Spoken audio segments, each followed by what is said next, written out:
welcome to the Bodybuilding Dietitians podcast. Today you're joined by your hosts, Tyarra and Jack. And today we also have a guest on the show, our very first guest, and he is very welcome. So please welcome Allen Mao, or as some know him as Allen Mao. Allen, which one do you prefer, Allen Mao or Allen Mao? Mayo is actually pretty funny, but like it's supposed to be Mao, but everyone calls it Mayo just because they can't pronounce that. But Mayo, like mayonnaise? Yes, just like mayonnaise, yeah. I just want to say thank you guys very much for having me on this podcast and really appreciate it. It's my first one as well, so yeah, very nervous, but I'm sure we're fun and chatting some topics that we love. So yeah. Yeah, this is super exciting. We're so glad to have you as our very first guest. We think our listeners are really going to enjoy this one. So, Allen, tell us a bit about yourself. Oh, okay. So I'm I'm Allen Mao, and I'm a coach at Flex Success. So we do online coaching, and I'm a competitive natural bodybuilder. Enjoy powerlifting as well, and been training for about 10 years now, and just love the industry and love all things related to, nutrition and training and constantly learning and things like that. So that's basically it. Yeah. So Allen, you've studied at university, haven't you? Yeah, I did. So, but that's kind of like the funny thing is, I did a business degree in my bachelor, and actually did a finance degree for my master's. So actually, it's not related to fitness industry at all. I guess, it wasn't until like the last 3 or 4 years because I never thought that I could do this as a career option. That's kind of why I had those, study those, obviously, part of it because my parents wanted me to and things like that. So obviously through that, I guess, I did a lot of self-development course and things like that and just studied along on my own. And did a few different certifications and things like that, like, the strength and conditioning course and, sports nutrition specialist, things like that. So I'm doing more courses this year as well. So it's kind of like a very unconventional way of getting into the industry, yeah. Mm-hmm. Yeah, of course. So I guess bodybuilding and physique sport and powerlifting, they were always a passion of yours. But I guess, do you think that they sort of turned from a hobby more into, a career now? Yeah, so it was, like I said, I always enjoyed, and I've been been helping friends and things like that, just purely out of my own interest for about since 2012, 2013. But I just never thought that this could be even to be considered a career option for myself, and, to be financially stable and things like that. And it actually wasn't up until end of 2017. It was up until that point. Something happened, and then there's one incident which is quite interesting. So I'll kind of explain that. That happened, and then sort of made me realize that, holy shit, man, I want to do this. This is what I want to do for the rest of my life. So yeah. So I guess, do you find that anything that you learned, in business and finances, has it translated at all into this new field, or is it just completely new? 100%. Obviously, I guess. There's always things that you can, you can always learn something from everyone or different courses and things like that. There's always things that you can take away. But I suppose nothing directly that I have learned. And if anything, I think I learned more from, being a coach, and also learning from, my bosses at Flex Success, Dean and Lizzie, how they handle the business and things like that. Because I kind of started out just, a few months after Flex Success had started. So I kind of see, I've been through the process with the company and seen the growth and everything. So I actually learned more through that than my business degree. So yeah, it's amazing how that works. Hey, it's crazy.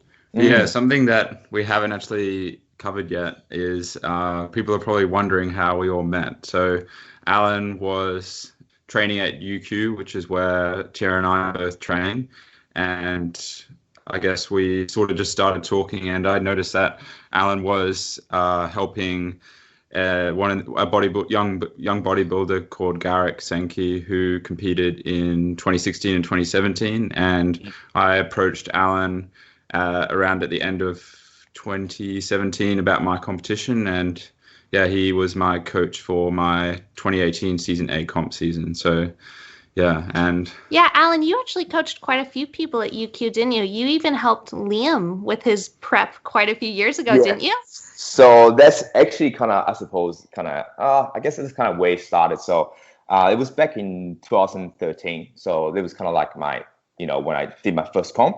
And so I actually prepped myself for that comp. And then obviously I met Liam through the gym as well. And then he wanted to compete. I was like, all right, that's like, obviously at the time, like, I don't know the things that I know now, but I was like, I'm doing this on my own. So, if you want, I can help you out just as a friend. And then just kind of so we can go through the process together as well. But yeah, so I guess you can technically say like he was like my, I guess unofficial first client that I helped to help getting to compete and prep and things like that. But I just really enjoy like I guess helping friends and things like that to start it out. And I guess kind of through that, stumble across this opportunity to work for Flex Success. So yeah, it's kind of fun. Yeah, it's amazing how things work out like that, and like you really do climb the ladder. So like you said, just starting off with, hey, I want to try doing a bodybuilding show like 5 or 6 years ago, and now look where you are. It's crazy.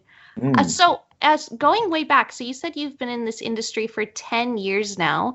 What got you into the health and fitness industry and lifting weights? Okay, so what got me into my training? So I actually moved to Australia in 2007 from Taiwan. So I was 16 and to study. So I used to play basketball. All right. And then there was kind of like my dream, if you will. And I wanted to be a really good basketball player. But obviously, you guys know that, I'm not made to be a basketball player. So, but at the time I was like, because obviously I want to get stronger. And one of my goals was to be able to jump higher and hopefully be able to dunk one day. So that's what I started getting into the gym. So what I used to do is I used to go to the Fitness First and in Toowong actually. And I would do like, I would train legs like 4 times a week. And all I did was like squats, deadlift and things like that. And damn it shows now.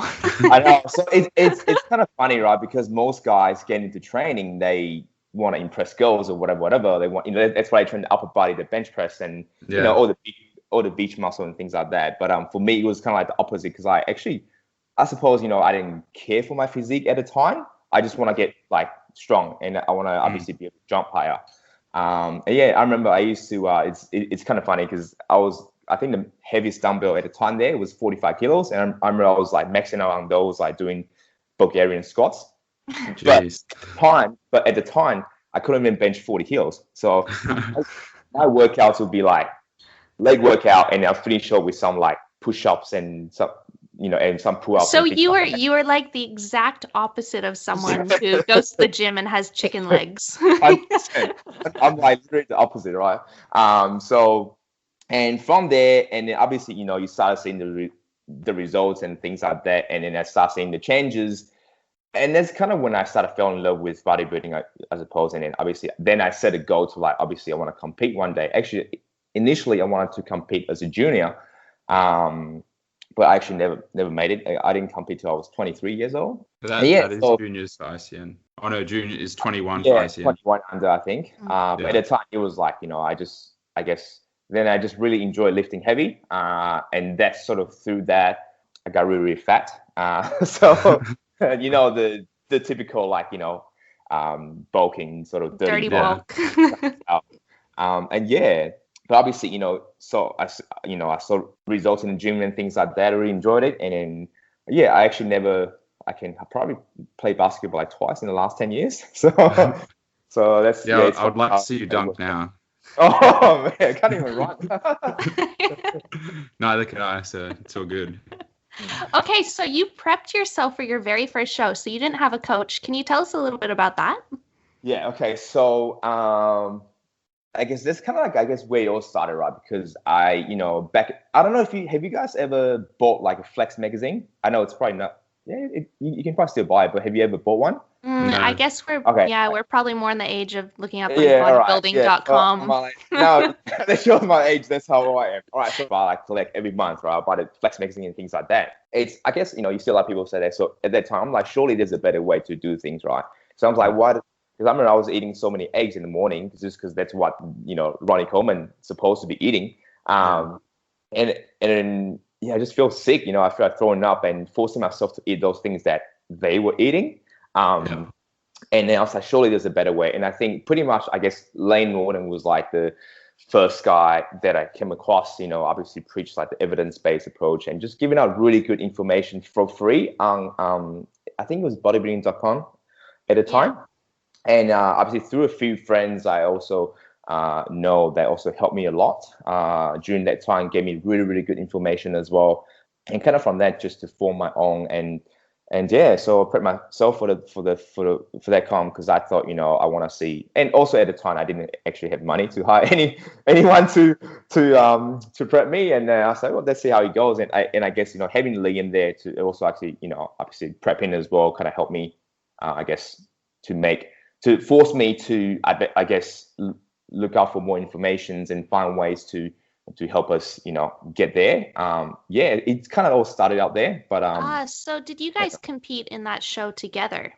Yeah, we did. Yeah, so he was a teenager at the time, so he did the teenage class, and then I did. I was a novice in an open class. So that's kind of how it started. So I prepped myself for that comp, and just put basically from all the free information that was available at the time through evidence-based approach whatever that was available, and then just kind of worked it out on my own, and kind of went about it that way, and obviously got results, but obviously was by no means optimum, and I guess that's kind of the beauty of this, is that you're constantly learning, right? So I guess, what are some of the biggest learning takeaways you took from coaching yourself through your very first competition?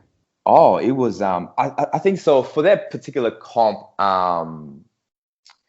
it was, I think the biggest takeaway was, for me at least, it wasn't so much about the strategies or anything like that. It was more so about like, I didn't realize, because that was the first time getting down to that, I guess, extreme low level of body fat. So it was the first time that I realized, because you guys know, right, when you get that lean, that feeling, it's like you can't describe it. Like, you have to get there to know what it feels like. So I was like, holy shit, that's when I exposed to that. I was like, wow, that's a whole new level of like. So I didn't really manage my, my work life, study, and relationship well. So that was probably my biggest takeaway. Not so much like the the dieting or the nutrition strategy or anything like that, because a lot of the principles probably I still use it to this day in regards to that. But the biggest takeaway is definitely how tough it is. That's why I was so impressed with you guys in your first comp, like how well you can handle the whole thing. I was like, wow, that's really impressive for someone that young, and so that's really cool to see. Well, I guess we were always, we had role models like you and people to look up to, and we've always followed other people who have been in the industry, and we've seen them go through their journey. So try to get some idea of what to expect, but just like we alluded to before, you never truly know until you do it yourself.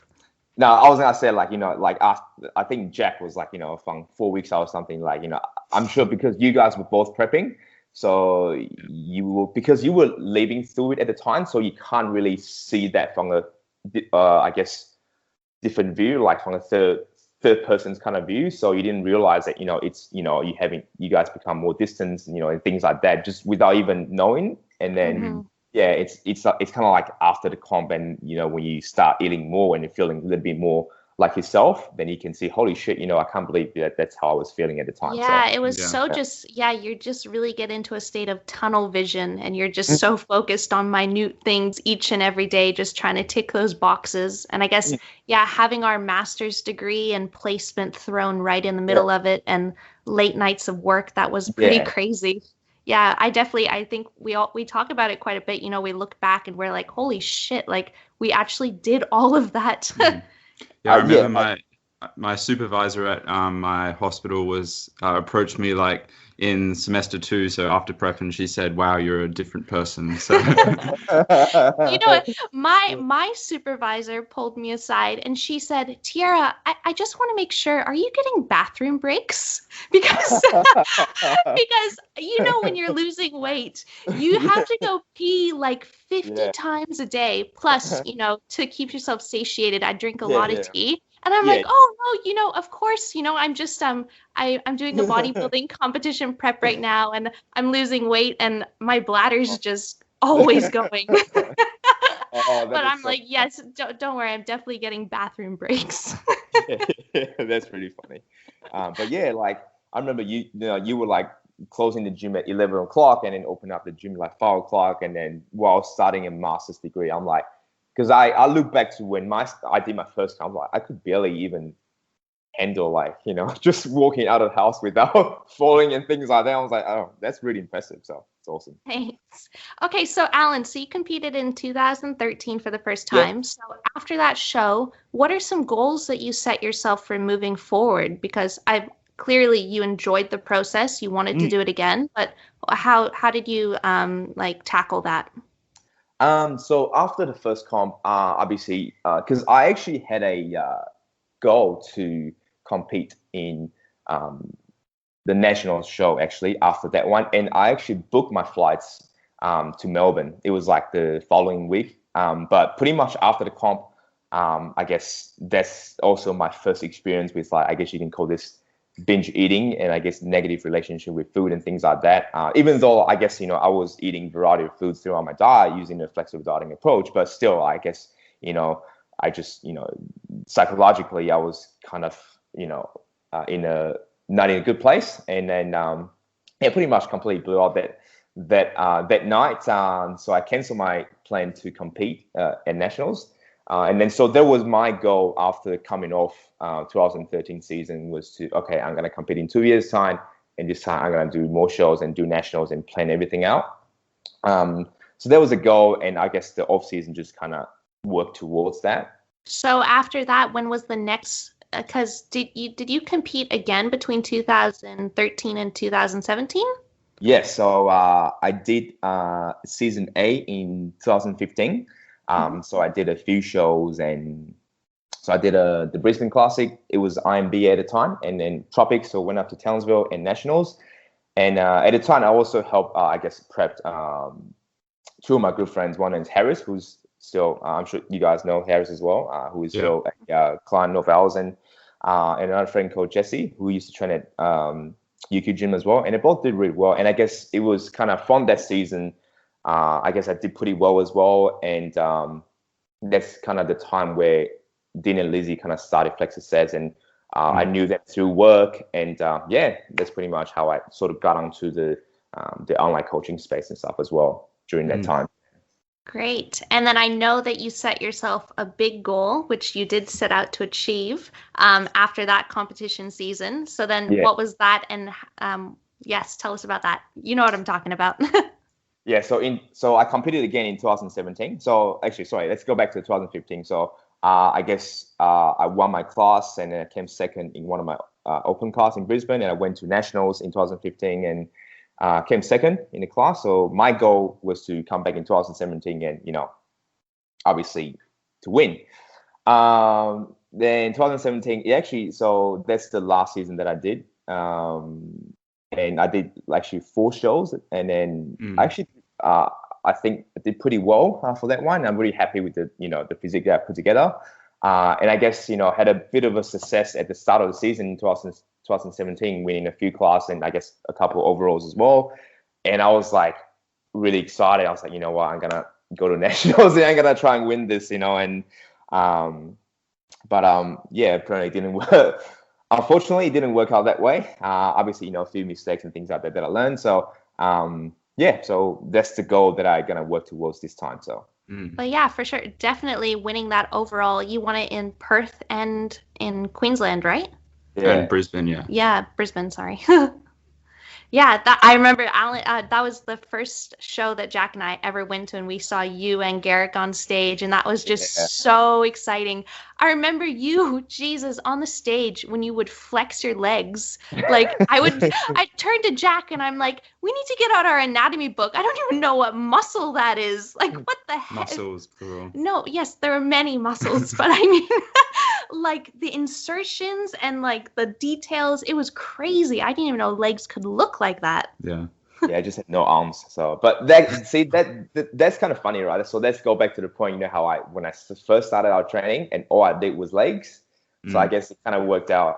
Oh man, yeah, like it really pays off. It Yeah. accumulates over the years. It's crazy. Yeah, and that was a big show for Tyarra and I as well to come watch, because like we saw like Garrick and James, who you both coached, and yourself, and then there was like RG and Yep. a few other guys. I remember walking back to the car through the parking lot, and Jack was like, "It's time to get big," because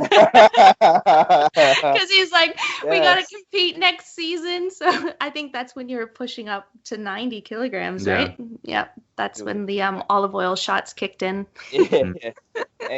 And look what happened. You guys did freaking awesome. Won everything that you pretty much achieved everything more than what you set out to do, and that's definitely really awesome to have like guys like you guys and Ethan and things like that, just guys from the gym and come and support us, and it was really cool.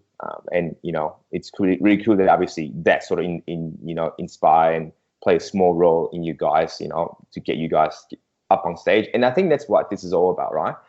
Just to inspire the people in a positive way, and hopefully can get into training, maybe not necessarily competing, just to better themselves. So yeah, definitely. So Alan, you've clearly dabbled in bodybuilding. Now, what about powerlifting? Because you are strong. So do you actually have you done some powerlifting competitions? I actually have. So I did there was one and the only comp that I ever done, which is in 2015. So it was not long after my bodybuilding comp. So I just did like a novice comp in a state level. And I mean, my numbers aren't like crazy or anything, because compared to like, most of the guys, they are competitive powerlifters. But yeah, it was really good. Like, I guess, like I say, I've always enjoyed lifting heavy, and it's always been my primary goal in my training, just to get stronger. And yeah, enjoyed that. But also, so I actually, after the little bit of success in that comp, I actually I was qualified for a national comp. And I was working really hard towards that for powerlifting. But I guess throughout the time, I was really trying to get as strong as I can and as fast as I can. And that's when I made a mistake. And that's when I kind of hurt my knee and partially had a lateral minor tear in my lateral meniscus. And that's another huge lesson for me as well from that, and sort of ties into like how I approach my training now. So yeah. How long did it take you to recover from that? Oh, to be honest, it took like a solid. I had to take 6 months off lower body training. So just basically, upper body stuff, and then after that, probably took another 6 months to get back into, or started to get my strength back to where it was, just pretty much from the bar. And I think it was the start of the 2017 prep. That's when I sort of started training legs. Actually, probably even like halfway through, when I can start doing more exercise without, issues and pain and things like that. So. Yeah, I remember even when you were getting really lean down there in the Iron Edge room, just squatting crazy weights. I remember that one video you showed me where like Jesus, where you the bar fell off your back and you did like this penguin slide. Yeah. I was oh my gosh. Yeah. Oh, that's actually that's another learning lesson there, so when it comes to prep, so which we can talk about it later. So but I just always enjoy lifting, I guess, pushing myself. But I guess it's kind of like to the point where it's like, you need to learn when to back off. I think that's probably the biggest thing I have learned through all these injuries, is like it's good that you know when to push hard and push through, when you don't feel like training. But I actually found it to be harder not and pull myself back and not go 100% when I shouldn't. And that's kind of like and I'm still struggling with that to this day, so. And since you've competed 3 times now, was there anything that like drastically changed in your preparation for each show? I would say for the most part, the fundamentals are, the bigger picture side of things are pretty much the same, right? Obviously, you monitor your intake and your output and things like that, and you manipulate that throughout the process. But I think the biggest thing is definitely, obviously, since then, in the last 5, 6, 7 years, obviously through learning, and obviously I've been fortunate enough to come across a lot of very, very smart people and network with a lot of smart people and learn more information and things like that. So I think for the most part, it's the same, but I guess with more information and knowledge, I suppose to over the years just find a little bit more efficient and optimum way. And definitely the biggest thing is definitely play the long game and definitely be patient. And I guess the biggest lesson would be off-season training. So the first 2 off-season, I was very focused on obviously just getting as strong as I can. Obviously, to get my, for the powerlifting purpose and things like that. But because of that, I didn't do a whole lot of volume and work on the stuff that on the areas that I need to work on to be a better bodybuilder. So that's one thing that I actually done different this year, this off season.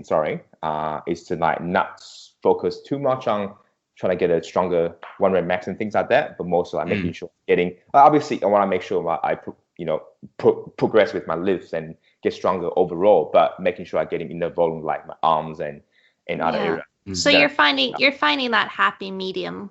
Yeah. I actually heard this from a good friend, Brendan Kempter.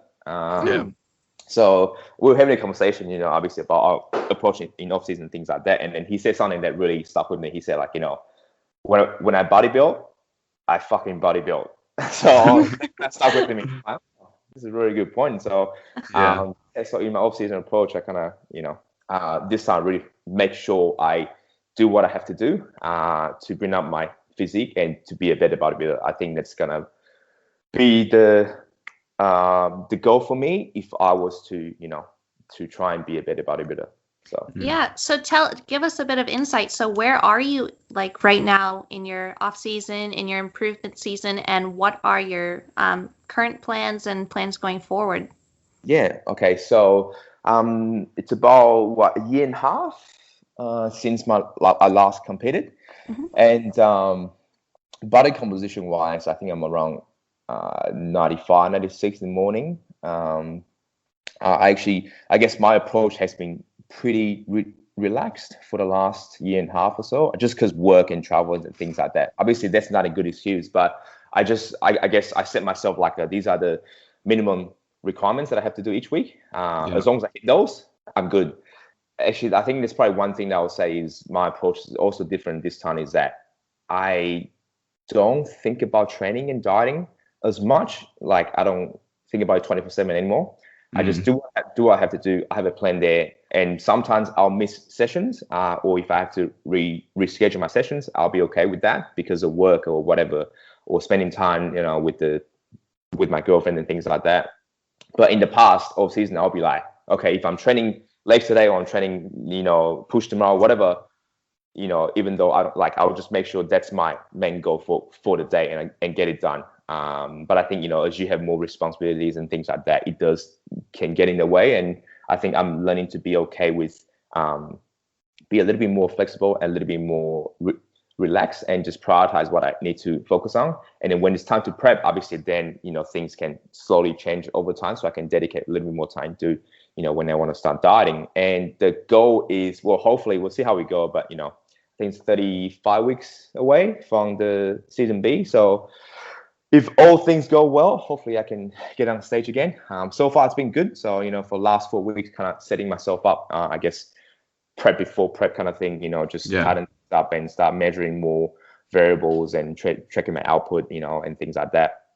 But, not 100% just because, we'll see how, because we only just moved to Perth last year, as you guys know. So it was a big move. So obviously a lot of things happening, and yeah, we'll see how we go. But I think, I'm in a pretty good spot or position to prep. But I would definitely say that I'm a lot more relaxed in comparison to the previous prep. But I think that's also to do with, obviously, experience and things like that. And now I'm like, okay, this is what I have to do. So I just need to get it done, and I know I will get the outcome that I want. So Yeah, And I think you'll definitely be coming to Brisbane, right?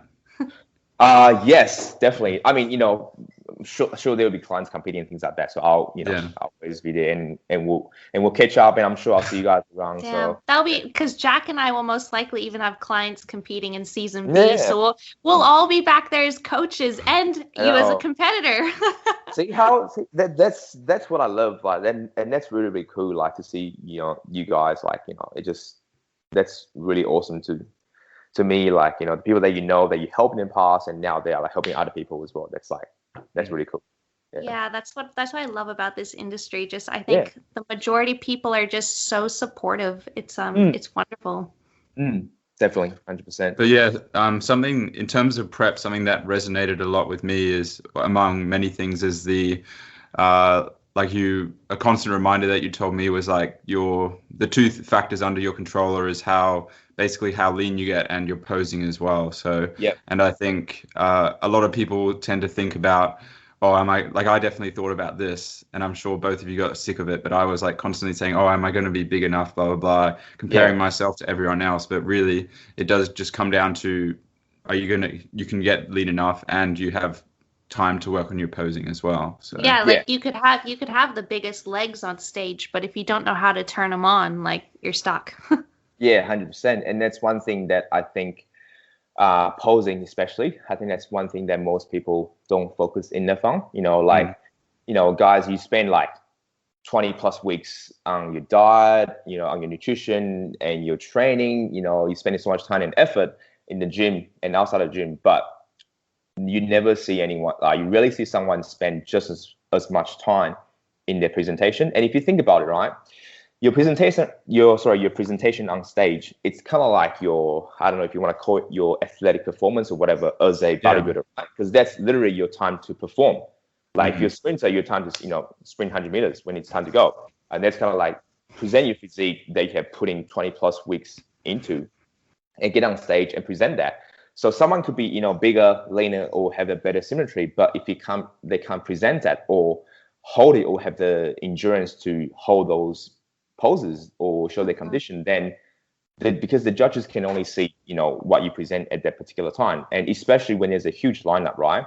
And you see all the time is that people wait till like the last few weeks to practice their posing, and then they rush to get on stage, and they can't, after the symmetry round, the first relaxed poses, and then they're already, their legs already go, and then even though they are lean, but because they can't hold it, then you cannot see the definition and things like that. So that's definitely one thing I focus a lot on. And like you said, from day one, I kept telling you, like, the two things that we have 100% control of, which is your condition, how long you get, which is obviously by following the plan and obviously be compliant and things like that, and also your posing, right? And if you nail these two, which means you probably one of the most conditioned guy on stage and have the best presentation, you should always strive for that, because that is 100% doable, and 100% under your control. Then if anyone was to beat you, that's literally because they're better, or they're just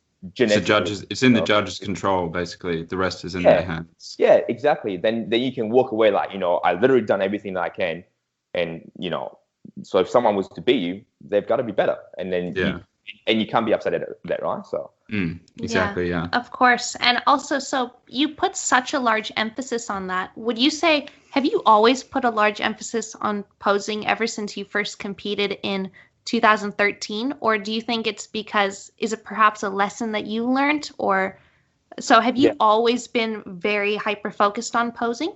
Yeah. So I think the first comp in 2013, I don't think it was, I was practiced a lot, but the reason wasn't because I put a strong emphasis on that, but it's more so because I actually never posed in the past. So I had to put in the work to make sure I can present myself on stage. And in the second time, I definitely put a lot more time and effort, because after the first time, I realized how tough it is to hold those poses, right? especially making sure, like, for guys, for bodybuilders especially, turning your legs on, but at the same time holding your upper body and not letting your lower body go. That's probably one thing that you see happens a lot on stage. Yeah. People can't, if they don't practice enough, they can have flex the upper body but hold their legs at the same time.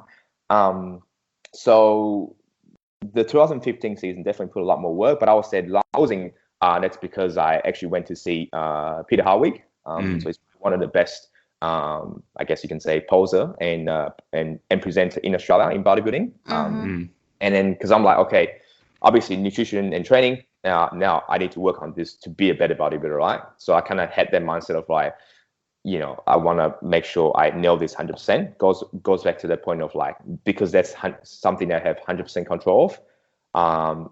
And I went to see, probably the best person to see. And then from there, he definitely taught me a lot of things, like, in terms of like the endurance and, the isometric holds on, on your lower body and things like that. A lot of the stuff, then I'm just like, wow, if this guy who is the best poser arguably in Australia, and he spent this much time into posing, like, I need to spend double the amount of time if my goal is to compete, right? So that's kind of gave me the huge shift. And obviously through that, I guess a bit of like, personal interest as well, and also for clients as well, right? Because I've got to know how to do it in order to help my clients. And kind of through that, it kind of molded into what it is now, which obviously that's a huge emphasis of mine. And I guess, we have like the posing workshop and things like that that we put together.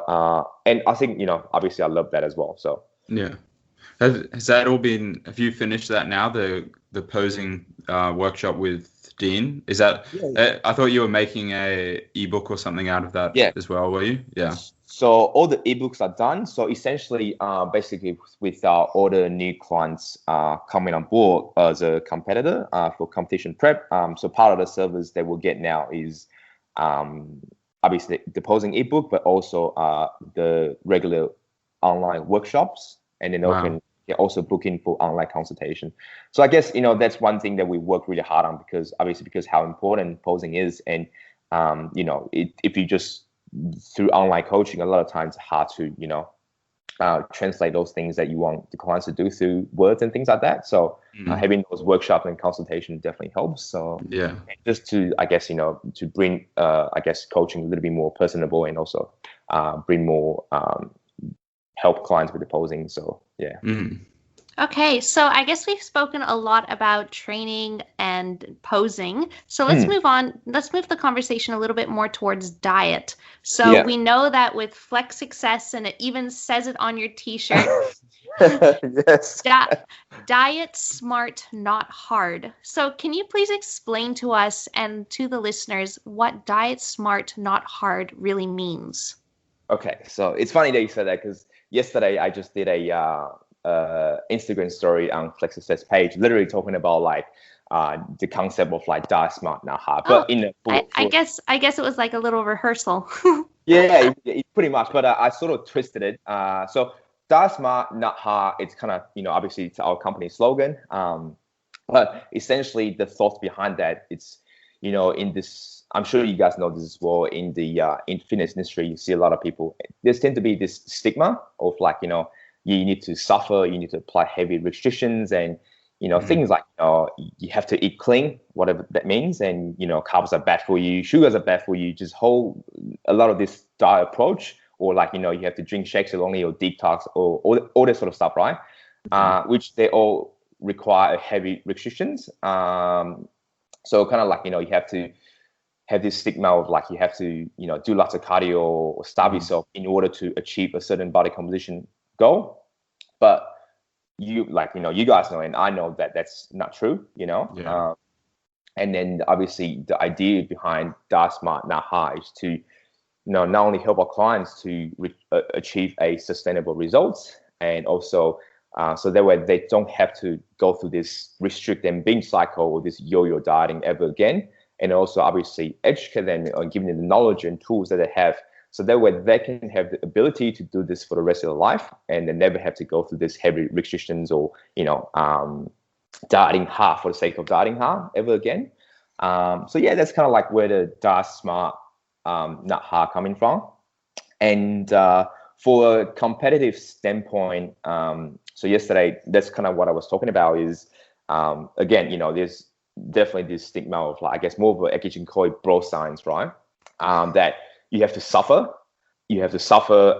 And if you don't suffer, if you don't work hard, do hours of cardio or eat clean or whatever, then you won't get stage lean. Yeah. And then there's, people have this misconception of like flexible dieting, or if you feature macro, or this kind of approach is like people want to be lazy, or people just don't want to do the work because they don't want to suffer. But we all know that, doesn't matter what kind of diet approach that you take. Dieting to the extreme low level of body fat hurts, like it fucking hurts. So that's kind of like what I mean by, suffer smart, not hard. So essentially, but what flexible dieting or evidence-based calculated approach allow you to do is have the ability to measure and manage as many variables as you can. So that way you can make calculated decisions on approach and strategies to what changes to make towards your diet and training. So that way you can get the most optimum result, right? So then I kind of joke about, like, suffer smart, not hard. So yeah, I absolutely love how you guys put such an emphasis on sustainability there, because that's where I think a lot of people fall off track. They think a diet is only for a certain given period of time, and then that, once you achieve that body composition, or once you lose that amount of weight, that you're just able to, you got there and you can just keep it. But it is about, just like you've said before, it's about the long game and how you can sustain these practices for life. So you're not always rebounding, and it's not always yo-yoing. Exactly. And I think it's an important point as well, like, hopefully for the people listening as well, like, even as, obviously we are, I guess we can classify ourselves as bodybuilders and things like that, even though we live and breathe the lifestyle. But at the end of the day, we still have a full-time study, we still have a full-time job, we still have life outside of that. So what that means is that, you need to have a, I guess, balance in your approach to training and nutrition, especially. So that way you don't have to sacrifice like your social life and, things like that, or suffer as minimal as possible. So that way you can maintain relationships and your work life and things like that, but still be able to achieve your results. And especially for like the general population, right? Because if they just want to, lose a few kilos, drop your body fat, get ready for a holiday or things like that, they don't need to go through this crazy restrictions or like, long dieting phase to get super lean. They can have a balance, maybe, have a few drinks on the weekends, as long as they account for those alcohols, and maybe they can, for Christmas time, they can still enjoy like a nice Christmas dinner with friends, and as long as they account for those calories and know how to change up their foods and things like that. So that's kind of, I guess, what we're trying to teach and help people with. I love that. And, I guess it's so wonderful working with general population clients, because you really get experience working with individuals, and you always have to tailor the intervention to the individual and figure out what works for them. And it also makes it very interesting when like culture gets thrown into the mix as well, because people eat different foods, people have very different rituals. It's that's what I love, always tailoring it to that individual. Yeah, 100%. All right. So, Allen, I think that we'll probably have to start wrapping up here. But before we end, we always ask our guest and each other one question. So that is one interesting thing that you learned this week. And it can be related to absolutely anything. It doesn't have to be fitness or nutrition related. So did you learn anything new this week? Indeed, I actually did. So as you guys know, I just got a puppy. His name is Billy, a few weeks ago. And so one thing I learned from a puppy class last weekend was I didn't realize that dogs can eat chocolate. I know it sounds really stupid. So probably everyone knows, but I didn't know that dogs can eat chocolate, and they can. Well, you might have just saved a dog's life. So yeah. So I'm like, I thought it was really interesting. So I'll definitely make sure there's no chocolate. What? I've heard that before, but did you actually ask why? What is it about chocolate that dogs can't eat? I think it's the cacao, and obviously I think it's theobromine in there. It's like a stimulant. So okay, yeah, so I think that's the reason why. So I think you can elevate their heart rates and things like that. So Yeah, I didn't know that. So now I do. So. Yeah. All right, Jack, did you learn anything new this week? Yeah, so I recently, you've probably seen on my Instagram stories, but I've been trying to have a bit more salt before training. And usually I would train in the afternoon, and just due to my meals up until the afternoon, I would have quite a bit of salt. But seeing as it's training in the morning now, I found that my breakfast is quite low in salt, and considering it's oats, I don't really want to put salt in that. So I found that having a decent amount of salt with my pre-workout has actually really helped maintain, I guess, the pump throughout the whole session, as opposed to just like the start and then just fading. So especially with how hot it's been right now, we're losing so much sodium. Yeah, where he's actually been doing just like you guys did at the show, Alan. He's been taking these salt shots. That's the fastest way to get a pump, right? So yeah, it does help a lot. Jesus, the first time he tried it, he mixed it with his pre-workout, and he's like, "Oh, I shouldn't have done that." Yeah.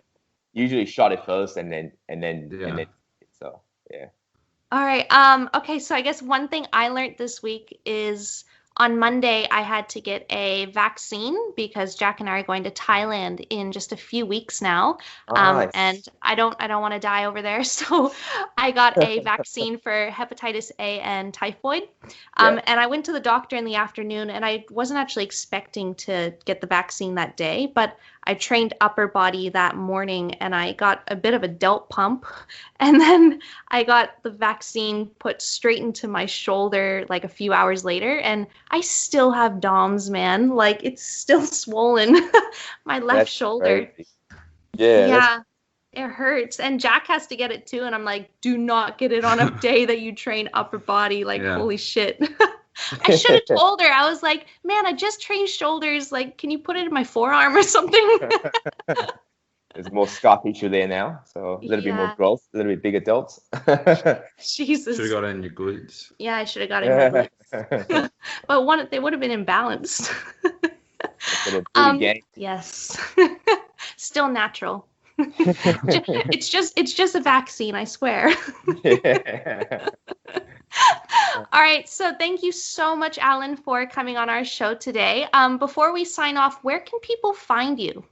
So I just want to say a huge thank you for you guys for giving me this opportunity to come on and have a chat. And so you guys can find me at so the Flex Success website, so www.flexsuccess.com.au, or through our Flex Success Instagram or Facebook page, or you can email me at alan@flexsuccess.com.au. Awesome. Great. Yeah, and you're on Instagram as well? Yes. Oh, sorry. I'm on Instagram as well. So it'll be Allen Mao 90. Yeah, it's Allen MAO 90. Sweet. All right. Awesome. Well, guys, thanks so much for tuning in today. And if you enjoyed this podcast, we would appreciate it so much if you would please take a screenshot, post it to your Instagram stories. Make sure to tag Alan, tag Jack, tag myself, tag the Bodybuilding Dietitians. And yeah, thank you for tuning in, and we will catch you next week. See you later. Thank you guys. Thank you so much, guys.